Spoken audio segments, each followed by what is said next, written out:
Clary, acreditamos então que o ser humano está numa via de contramão, não só uma via, várias vias de contramão. E essa lógica da sua existência, para ele entender realmente essa lógica, ele tem que entender a Deus. E como é que a cultura racional vê essa aproximação com Deus? É aquilo que a gente tem que buscar o entendimento. Qual é o teu entendimento do racional superior, da divindade superior, da suprema entendimento universal, certo? Às vezes você choca algumas religiões quando se chega e diz assim, Deus é um ET. Aí o cara fala, mas como que Deus é um ET? Poxa vida, a nossa cosmologia nos mostra o seguinte, nós temos no universo 200 bilhões de galáxias. Nós temos, dentro desses 200 bilhões de galáxias, a Via Láctea, que é uma galáxia dentro dessas 200 bilhões de galáxias. Dentro da Via Láctea nós temos 100 bilhões de planetas. Dentro desses 100 bilhões de planetas nós temos o planeta Terra. Dentro do planeta Terra nós temos 7 bilhões de pessoas. E aí você tem você. Que tamanho você é? Qual é o tamanho do teu entendimento? Aí você fala assim, quem criou tudo isso? Alguém criou. Se nós formos pelo entendimento cartesiano do Deus que as religiões apresentam pra gente vai dizer assim, poxa vida, se eu sou bom, Deus deve ser bom. Mas como eu olho que o ser humano é um ser falho, carrasco consigo mesmo, mentiroso consigo mesmo, fedorento consigo mesmo, se você comparar você com os animais, eu sou criador de cachorro, eu não dou banho todo dia nos meus cachorros, e eles fedem menos que eu se eu deixar de tomar banho, entendeu? Então, o ser humano, primeiro, ele não é o ser mais superior que está na Terra. Se você comparar o ser humano com uma árvore, eu moro do lado de um cedro centenário. Quem que é mais efetivo? Eu ou ele? Certo? Eu vejo ali uma mina d'água que jorra há milhões de anos ali. Quem que é mais efetivo? Eu ou a mina d'água? Quem que é o superior? É eu ou a árvore? É a árvore ou é a água? Lógico que é a água, depois a árvore e depois eu. Certo? Porque eu dependo da água, eu dependo da árvore, eu dependo da natureza, dos agentes da natureza. Eles não dependem de mim. Então a gente tem que começar a olhar o foco para dentro da gente. E isso a cultura racional começa a abrir a tua visão para você ver esse foco, para você ver a sua pequenez e você entender a grandiosidade vamos dizer assim, da mãe natureza. Porque a mãe natureza é que nos provê.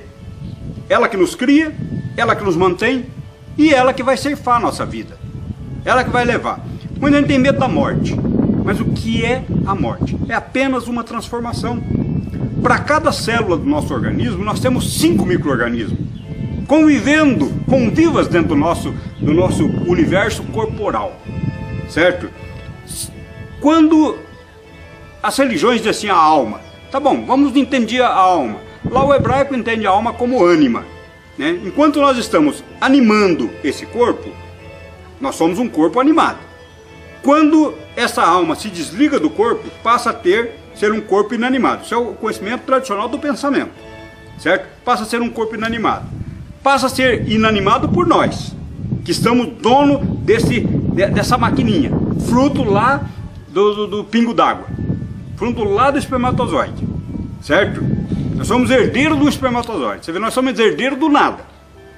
E aí, nós dissemos assim, poxa vida, se eu sou herdeiro do nada e eu acabo sendo uma máquina de reprodução, certo?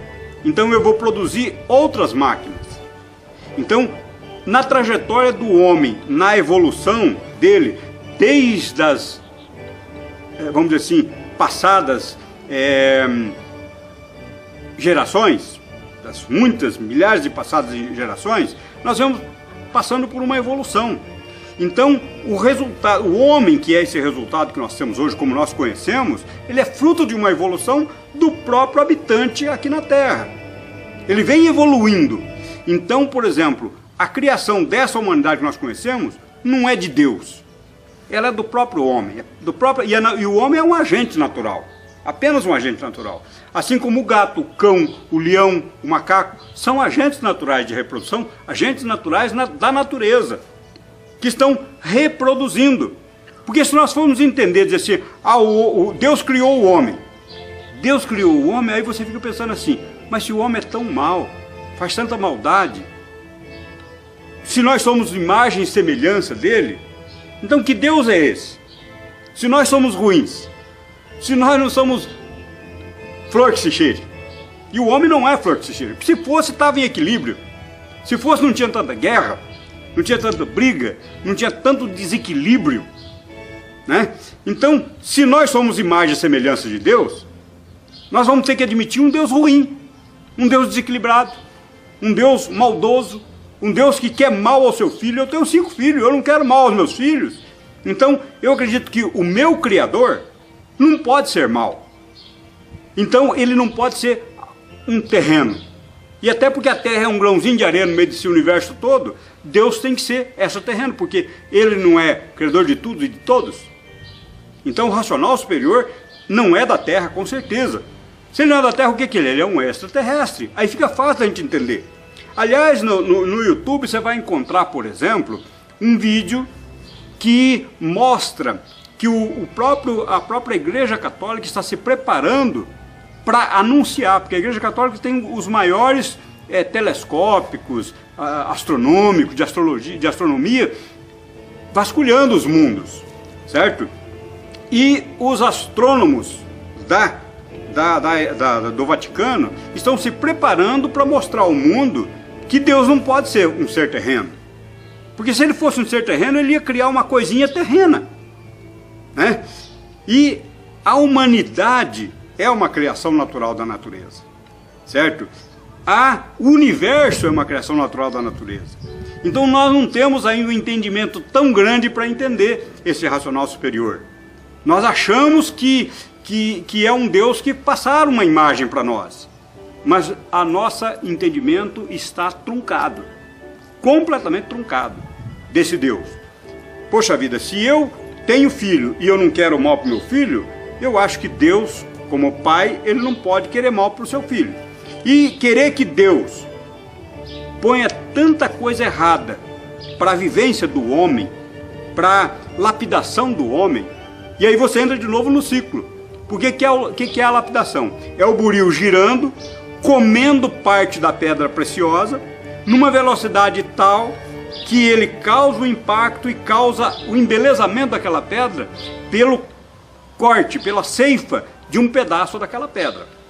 Certo? Então essa lapidação que o ser humano, que o habitante aqui na Terra está tendo através da vontade e do pensamento, é uma coisa que não é de Deus, não. É da evolução natural da natureza. Então nós não podemos debitar ao racional superior, ou ao Criador, digamos assim, certo? Então nós temos que fazer o quê? Estudar para ampliar a nossa visão dessa cosmologia racional, certo? Para nós entendermos a planície racional de uma forma diferente, entendermos a nossa salvação de uma forma diferente. Temos que partir para isso, porque senão nós vamos ficar cada vez mais apavorados, porque nós estamos num brete, num beco sem saída. Se você olhar a situação do mundo hoje, se nós tivéssemos condições de agora ligar uma televisão e fazer uma retrospectiva dos últimos 10 anos a nível de humanidade, não vamos aqui colocar, mas quantas guerras, quantos desentendimentos, quantos cataclismas, quantos fenômenos naturais devastadores que aconteceram, né? Tsunamis, terremotos, maremotos, explosão de vulcões. Olha, é um absurdo. Então, quem é que está no controle de tudo isso? Por que a natureza está fazendo isso? A natureza é como se fosse uma grande cobra, uma anaconda que come os seus próprios filhos, certo? E quando nós estamos, vamos dizer assim, na boca do leão, aí é que nós começamos, meu Deus do céu, quer dizer, essa hora que começa um vulcão, a erupção de um vulcão, ou na hora que começa um tornado a se formar e vir para o nosso lado, é que nós vamos gritar, meu Deus do céu? Nós temos que gritar, meu Deus do céu, quando nós estamos tomando as nossas decisões, porque a nossa vontade é suprema. Nós somos fruto das nossas vontades, e a vontade é livre.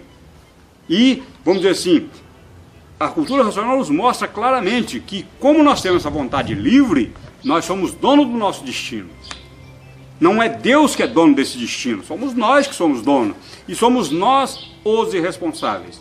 Então, as nossas dificuldades de hoje que nós estamos sentindo, tem que ser debitado para quem? Para as nossas ancestralidades, para as nossas gerações que vieram errando e tentando acertar, experienciando tal. Se nós tivemos aí várias tomadas de decisão da vontade da humanidade, das populações da humanidade que foram se revezando na trajetória, vamos dizer, da evolução, nós vamos começar a entender que o homem é que estraga tudo.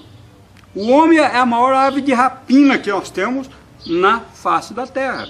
E ele desequilibra tudo. Ou ele ou descendentes dele vai pagar o preço. Não tem como. Então nós não podemos debitar a Deus. Se nós formos pensar, o mundo racional, a planície racional, lá é tudo puro, limpo e perfeito. Nós viemos de lá pela nossa vontade, sim. Nós viemos de lá, viemos fazer esse passeio aqui e estamos penando porque nós saímos para um passeio. Um passeio que está durando quantas gerações? Quantas eternidades? Nós estamos na 21ª eternidade. E nós estamos no final de um ciclo. E esse ciclo tem que ser entendido. Aqueles que não entenderam o ciclo, vai baixar de classe. Certo? Não vai ter condições de ascender para o mundo racional. Vai ter que viver como irracional, mais algumas gerações, para ele poder começar a entender o que é o conhecimento racional.